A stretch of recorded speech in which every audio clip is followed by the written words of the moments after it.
कहानी की शुरुआत एक तेज गाड़ी से होती है। इस गाड़ी को मिलर चला रहा था और उसके साथ ही उसकी बीवी नीना बैठी थी। गाड़ी के पीछे मिलर का छोटा भाई लेमन और उसकी लवर सिल्वा बैठी थी। इन दोनों के बीच मिलर और नीना का बेटा लुई भी बैठा था। यह सभी लोग जंगल की तरफ जा रहे थे, जहाँ इनका तीसरा भाई रहता था। कुछ देर बाद शहर को काफी पीछे छोड़कर यह एक घर तक पहुँच जाते हैं। यह घर हेनरी का था, जो मिलर और लेमन का बड़ा भाई था। मिलर उसे बताता है कि गाड़ी में हमारे पिता की अस्थियां हैं और हम नदी किनारे जा रहे हैं। दरअसल पिछले हफ्ते ही इनके पिता की मौत हुई थी। इनके पिता की इच्छा थी कि उसकी अस्थियां उसके पुराने घर में रखी जाए। यहाँ अस्थियों का मतलब है मरने वाले की मनपसंद चीजें। कुछ ही देर बाद तीनों भाई दो अलग अलग गाड़ियाँ लेकर नदी की तरफ जाने लगे। एक लंबा सफर करने के बाद वो एक घर तक पहुँच जाते हैं। यह घर तीनों भाइयों के पिता का था और इनके पिता का बचपन इसी घर में बीता था। घर की खूबसूरती देखकर सभी हैरान हो गए। घर में अस्थियां और अपना सामान रखकर सभी घर के आसपास टहलने लगते हैं। घर से थोड़ा आगे जाने पर उन्हें जॉर्डन नाम का आदमी मिलता है, जिसके साथ उसका बेटा भी था। सभी लड़कियां बच्चों को लेकर एक तरफ चली जाती है ताकि वो उनके साथ खेल सके। तीनों भाई जॉर्डन को अपने बारे में बताते हैं, जिसके बाद जॉर्डन उन्हें अपने घर चलने को कहता है। लेमन अभी और टहलना चाहता था, इसलिए वो नहीं जाता और उसके दोनों भाई जॉर्डन के साथ चले जाते हैं। जॉर्डन का घर भी काफी खूबसूरत था। उसके घर में उसकी दो भतीजियां भी रहती थीं, जो दिखने में बेहद खूबसूरत थीं। जॉर्डन के घर का काम नैनो देखती थी। जॉर्डन के घर में कुछ समय बिताकर सभी वहाँ से चले जाते हैं। रात को सभी मिलकर खाना खाते हैं और फिर सो जाते हैं। अगले दिन मिलर घर की छत पर खड़ा नदी में नहा रही लड़की को देख रहा था। बड़ी बड़ी छातियों वाली इस लड़की का नाम रेचल था और वो जॉर्डन की सबसे बड़ी भतीजी थी। रेचल की खूबसूरती देखकर मिलर हैरान हो गया, लेकिन वो रेचल के बारे में ज्यादा नहीं जानता था। दरअसल रेचल शहर में बच्चों की दाई का काम करती थी। दिखने में तो वो बेहद भोली भाली नजर आती, लेकिन मौका मिलते ही वो बच्चों को लेकर भाग जाती थी। वो बच्चों को चुराकर कुछ लोगों को देती और फिर दूसरे घर में दाई का काम करने लगती।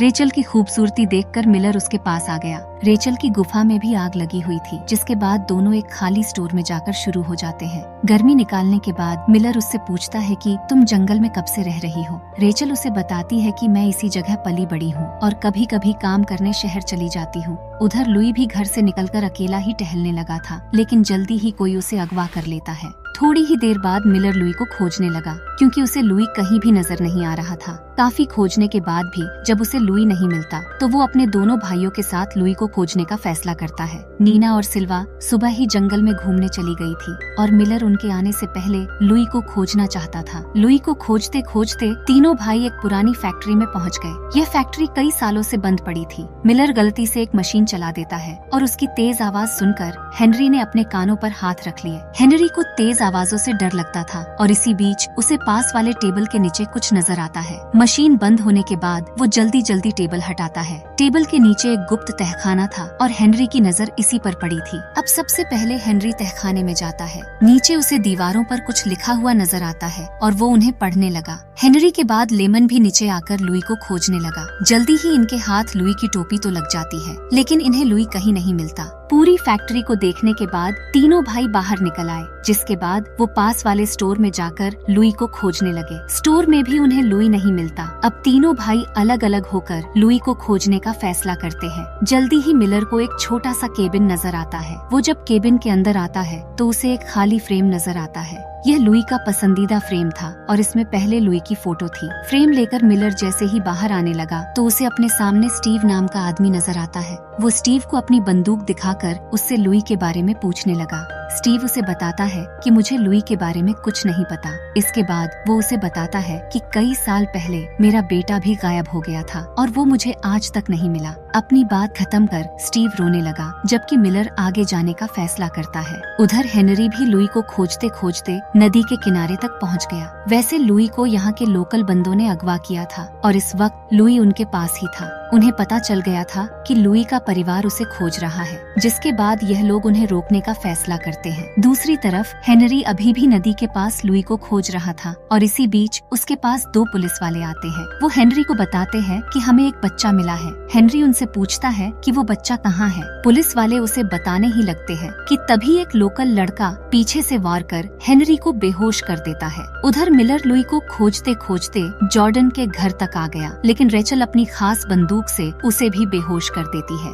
कुछ देर बाद रात हो गई। लेमन जब घर लौटता है तो मिलर की बीवी नीना उसे मार देती है। लेमन की मौत देखकर उसकी लवर सिल्वा दुखी हो गई, लेकिन रेचल और नीना उसे समझाती है कि लेमन का मरना जरूरी था। अब कहानी अगले दिन से शुरू होती है। मिलर को एक जगह पर बांधा हुआ था और उसके सामने इस जगह का सरदार बैठा था। मिलर उससे पूछता है कि लुई कहाँ है। अब सरदार कहता है, हम हर साल अपने देवता को खुश करने के लिए उसके पास एक बच्चा भेजते हैं ताकि वो हमारे देवता की सेवा कर सके। अगर हमने हमारे देवता को खुश नहीं किया तो वो गुस्सा कर जाएगा और यह पूरी जगह नदी के पानी से भर जाएगी। जी हाँ दोस्तों, यहाँ के रहने वाले सभी लोग सिरफिरे थे जो अपने देवता को खुश करने के लिए कुछ भी कर सकते थे। रेचल भी यहाँ की रहने वाली थी, इसीलिए तो वो बच्चे चुराकर यहाँ भेजती थी। थोड़ी ही देर बाद सरदार एक रिवाज करने लगा। लुई को एक पुराने पेड़ से बंधा हुआ था और उसके सामने ही उसका पूरा परिवार लेटा हुआ था। लेमन की लवर सिल्वा, मिलर की बीवी नीना भी नीचे पड़ी थी। सरदार और उसके आदमी लुई को सांप से कटवाने वाले थे ताकि वो उनके देवता के पास जाकर उसकी सेवा कर सके। रेचल भी इस रिवाज में शामिल थी। वो आगे बढ़कर नीना और सिल्वा को नारे लगाने के लिए कहती है कि हे हमारे देवता, हमने तुम्हारे लिए लेमन को मार दिया और अब लुई को भी अपनी शरण में लो। नारे लगाने के बाद नीना और सिल्वा उठकर रेचल के पास चली जाती है। मिलर दोनों को रेचल के साथ देखकर हैरान हो गया। उसके पूछने पर रेचल उसे बताती है कि यह मेरी बहनें हैं और हम ऐसे ही लोगों को बेवकूफ बनाती हैं। दरअसल रेचल की 3 बहनें थीं जो इस समय उसके पास ही खड़ी थी। नीना ने जानबूझकर मिलर से शादी की थी ताकि जब वो माँ बने तो उसका बेटा देवता की सेवा कर सके। सिल्वा ने लेमन से जानबूझकर शादी नहीं की थी क्योंकि वो उसे देवता के लिए मारना चाहती थी। चारों बहनों की जिंदगी का एक ही मकसद था कि किसी भी तरह देवता को खुश रखा जाए। नीना लुई के पास आकर कहती है कि तुम एक अच्छे सफर पर जाने वाले हो। उसकी बात खत्म होते ही रेचल लुई के पास आकर उसे पवित्र जल पिलाती है और फिर उससे कहती है, तुम्हें अब देवता की सेवा करनी है, वो जैसा कहे तुम्हें वैसा ही करना होगा। रेचल की बात खत्म होते ही सांप वाला सैम लुई के पास आ गया। उसे लुई के पास देखकर मिलर का खून खोल गया। सैम लुई को कटवाना चाहता था लेकिन काफी कोशिशों के बाद भी उसे सफलता नहीं मिलती। इसी बीच हेनरी सभी को बताता है कि मैंने तहखाने की दीवारों पर पढ़ा था कि सांप वाला रिवाज घर का आदमी ही कर सकता है। उसकी बात सुनकर नीना उसके हाथ खोल देती है और सैम अपना सांप उसे दे देता है। हेनरी अब धीरे धीरे लुई की तरफ बढ़ने लगा था लेकिन मौका देखकर वो लोकल बंदों पर टूट पड़ता है। इसी बीच मिलर के भी हाथ खुल जाते हैं और वो भी लड़ाई में टूट पड़ता है। दोनों भाइयों ने जल्दी ही सभी लोकल बंदों को मार दिया। रेचल और उसकी बहनें डर कर भाग जाती है। लड़ाई में सरदार लुई को मारने की कोशिश करता है लेकिन हेनरी उसे रोकने की कोशिश करता है। सरदार हेनरी पर गोली चलाता है लेकिन मरते मरते हेनरी भी उसे रगड़ देता है। कहानी के आखिर में मिलर और लुई जिंदा बच गए थे। दोनों भाइयों ने उन सभी लोगों को मार दिया था जो देवता को खुश करते थे। रेचल और उसकी बहनों के बारे में कोई नहीं जानता था कि वो कहाँ चली गई। हमारी वीडियो देखने के लिए बहुत बहुत धन्यवाद।